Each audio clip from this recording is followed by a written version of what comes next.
Olá pessoal, tudo bem? O meu nome é Márcio do Airib, eu sou biólogo e estou aqui para ensinar temas relevantes para seu estudo. Antes de mais nada, eu queria pedir uma coisa para vocês. Se inscrevam, dê um like, porque é muito importante aumentar o alcance para novos alunos.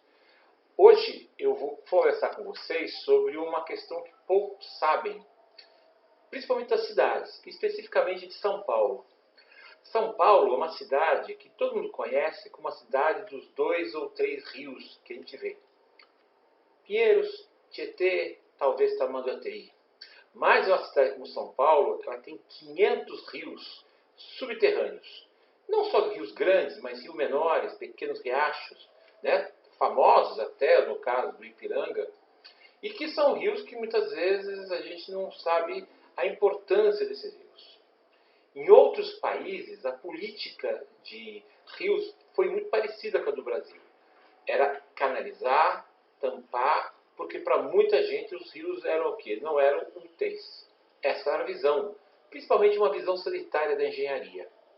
Hoje, muitos anos depois, né, o mundo passou por guerras, como por exemplo a Europa, né, e os rios também eram subterrâneos e foram todos enterrados.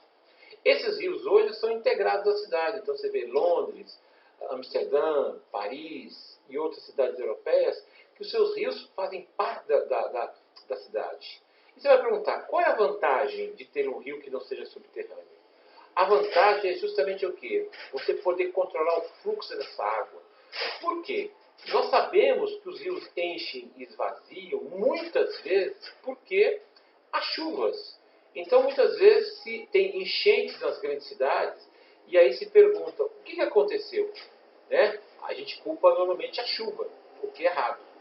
Normalmente as chuvas, né, elas vão aumentar o volume de água, mas os rios, quando bem cuidados, não se permite jogar lixo, entre outras coisas mais, você vai permitir que o fluxo da água aconteça e a absorção dessa água vinda da chuva. Porque vamos lembrar, lembra bem na sua cabecinha aí. As chuvas são mais ou menos as mesmas nos últimos 100 anos. Alguns picos, algumas médias, alguma pouca água, mas que poderiam, de certa forma, ter um papel importante nas cidades. Nas cidades, além da questão do lazer, do transporte, da irrigação e do próprio aspecto sanitário, os rios são fundamentais. E você que mora nas cidades do Brasil, principalmente, vocês vão perceber que os rios normalmente estão cheirando mal, né? Estão causando aquele mal-estar e não tem função nenhuma. Eu, desde que me conheço por gente que trabalha com a questão ambiental, eu sempre ouço, os rios vão ser despoluídos e ninguém despolui. Por algum motivo existe. É difícil, é caro, é trabalho, mas tecnologia existe. Poderiam estar integrados à cidade? Sim, poderiam estar integrados à cidade.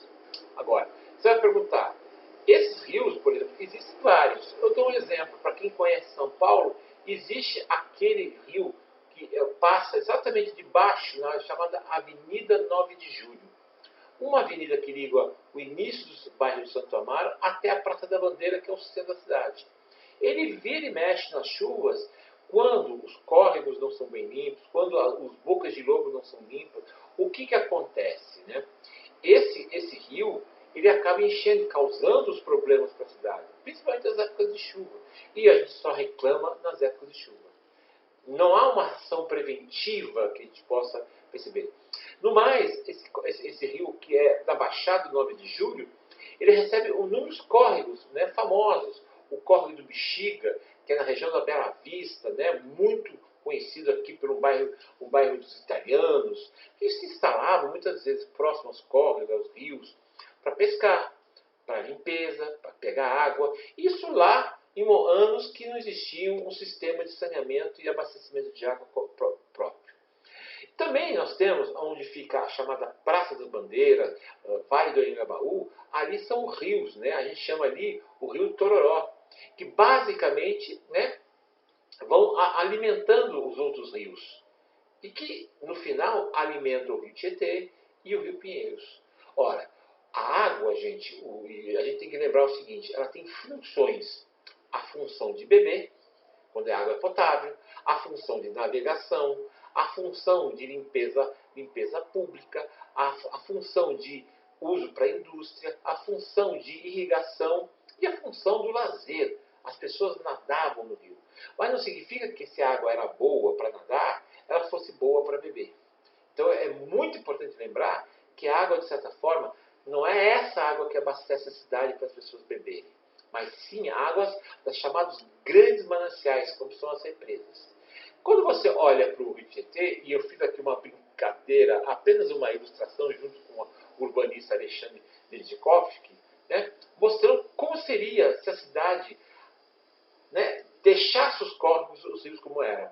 Em vez da avenida onde passam carros e carros e passam por debaixo do túnel, né, ali passaria um rio claro, limpo, organizado, onde teriam pessoas que poderiam passear, se divertir, descansar. Talvez você tenha visto isso em algum lugar por aí, né? Talvez na Amsterdã, talvez em Londres, talvez numa pequena cidade europeia que se tenha passeado e você fala, e ficou admirado. Agora, por que isso aconteceu lá e não aconteceu aqui? Parece brincadeira. Lá houve a destruição em função da guerra. Aqui não houve guerra. Aqui, literalmente, a gente manteve aquilo como se achava. E por muitos anos, prefeitos, candidatos à prefeitura, diziam sim, vamos canalizar, vamos tampar, vamos deixar os rios fora do nosso alcance, dos nossos olhos. Que é um grande erro e que deveria ser repensado. Tá? Aqui a gente vai olhar para vocês como a cidade de São Paulo tem rios. Claro, esse é um mapa, muitos são rios menores, rios maiores, né? A cidade de São Paulo, pela própria geografia dela, moravam aqui aldeias indígenas, os bandeirantes e portugueses que vieram para São Paulo, no princípio, que subiram a Grande Serra do Mar, vieram porque era abastecido de água. Então as pessoas vinham, os seres humanos, os seres vivos de forma geral, buscam proximidade com a água, porque na água tem alimento, a água é a própria água para ele ser abastecido, muitas vezes a água serve para higiene, então, sem pensar que não existia indústria, mas isso acabou o quê? Transtornando a cidade de algum jeito. E a gente perdeu exatamente a beleza dessa água em função do quê? Das nossas escolhas da engenharia. Tá? Então, a canalização de rios e córregos que cortam São Paulo causam enchentes. E é muito importante lembrar que quando você faz um cálculo de engenharia, deveria ter feito o cálculo com os picos da chuva. Hoje você tem dados, os dados são fundamentais para isso. É importante lembrar para você que quando se faz a engenharia via as prefeituras que são responsáveis, certamente eles calculam pela média. O pico ocorre de vez em quando, mas o máximo, o máximo tem que ser calculado, mas o custo é muito alto. Tá? E todo ano, você aqui em São Paulo e em outra cidade, muitas vezes ouve o quê? A enchente no bairro tal, a enchente no rio tal, ou simplesmente houve transbordamento na cidade tal. O motivo é esse. Simplesmente eles não calculam pelo pico das chuvas, mas sim pela média. E, obviamente, os problemas de saúde pública, os problemas sanitários que vão ocorrer são muito grandes. Sem falar da feiura. Por quê? E uma coisa que você tem que saber é que é importante lembrar: os rios não estão mortos. Os rios têm vida que a gente chama vida anaeróbica. A vida aeróbica, aquela com peixe, algas e outros seres vivos que vivem na água, não estão ali porque não tem oxigênio.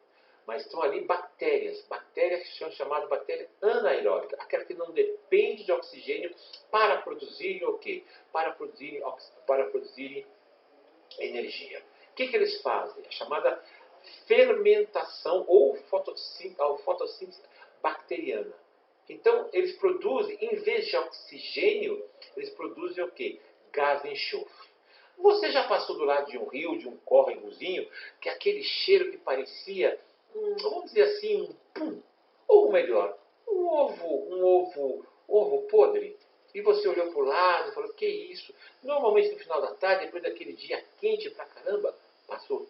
É porque a liberação do gás não é oxigênio, mas sim a liberação desse gás é o gás de enxofre, que tem esse cheiro desagradável que muitas vezes você acaba sentindo. Principalmente no verão. Muita luminosidade, esgoto caindo direto lá, porque os rios muitas vezes servem o quê? De captação de esgoto, principalmente doméstico. Os domésticos acabam consumindo o oxigênio que tem ali durante anos e a partir disso as bactérias se desenvolvem. Então, a próxima vez que você escrever e alguém falar o rio Tietê, ou o rio X, ou o rio Y está morto, vocês vão dizer não. Ele está com vida anaeróbica, não vida aeróbica. Tudo bem? Deu para entender? Eu quero então agradecer para vocês, tá? E peço para que vocês venham para o próximo encontro, para a gente poder falar sobre assuntos que eu tenho certeza que vocês vão gostar. Tá? Vão enriquecer e principalmente vão fazer com que vocês se tornem não só um bom conhecedor da biologia, mas um bom conhecedor da realidade que vocês têm.